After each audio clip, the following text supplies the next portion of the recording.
সবার আগে চোখ রাখুন আর্লিং হালান্ডের দিকে। দেখুন, হালান্ডকে ঘিরে রেখেছে গাব্রিয়েল এবং মার্কিনহুস। এখানে ব্রাজিলের পরিকল্পনা হবে ডাবল মার্কিং। গাব্রিয়েল থাকবে ফ্রন্ট ফুটে যাতে হালান্ড সহজে টার্ন নিতে না পারে, আর মার্কিনহুস থাকবে কভার পজিশনে। যদি হালান্ড ডান সাইড রান নেয় কিংবা একজনকে শরীর দিয়ে সরিয়ে জায়গা বের করতে চায়, তাহলে দ্বিতীয় সেন্টার ব্যাক সঙ্গে সঙ্গে সেই স্পেস কভার করবে।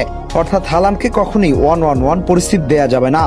এখন নজর দিন মাঝ মাঠে। এখানে মার্টিন ওডেগার্ডকে ফলো করছে ক্যাসিমিরো। কিন্তু লক্ষ্য করুন, ক্যাসিমিরো শুধু মানুষটাকে মার্ক করবে না, ওডেগার্ডের পাসিং লেনও বন্ধ করবে। কারণ নরওয়ের প্রায় সব আক্রমণই শুরু হয় ওডেগার্ডের পা থেকে। সে যদি মাথা তুলে আরাম করে পাস দিতে পারে, তাহলে হালান্ডকে থামানো কঠিন হয়ে যাবে। তাই ক্যাসিমিরোর প্রথম দায়িত্ব হবে ওডেগার্ডকে সময় না দেয়া। এখন ছবির বাম দিকে আসুন। এখানে বল রয়েছে নুসার দিকে। দেখুন, দানিলো একা প্রেস করছে না, রায়ান নিচে নেমে এসেছে এবং দুজন মিলে নুসাকে ঘিরে ফেলেছে। এখানেই ব্রাজিলের ট্রাপ। নুসাকে ভেতরে ঢোকার সুযোগ দেওয়া যাবে না, তাকে টাচ লাইনের দিকে ঠেলে দেওয়া হবে যাতে সামনে কিংবা ভেতরে কোনো সহজ পাসের অপশন না থাকে। প্রয়োজন হলে কাছের মিডফিল্ডারও এগিয়ে এসে তিনজন মিলে প্রেস করবে।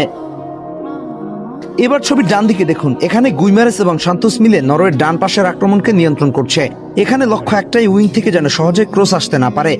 কারণ হালান্ড বক্সের মধ্যে যতটা ভয়ঙ্কর, তার অর্ধেক শক্তিও কমে যাবে যদি ভালো মানের ক্রসই না পায়। এখন পুরো ছবিটা একবার দেখুন। লক্ষ্য করলে বুঝবেন ব্রাজিল এখানে বলের পেছনে ছুটছে না, বরং প্রতিটি খেলোয়াড় নিজের জোন ধরে রেখেছে, আবার প্রয়োজন অনুযায়ী নির্দিষ্ট প্রতিপক্ষকে অনুসরণ করছে। এটাকেই বলে অর্গানাইজড ম্যান ওরিয়েন্টেড ডিফেন্স।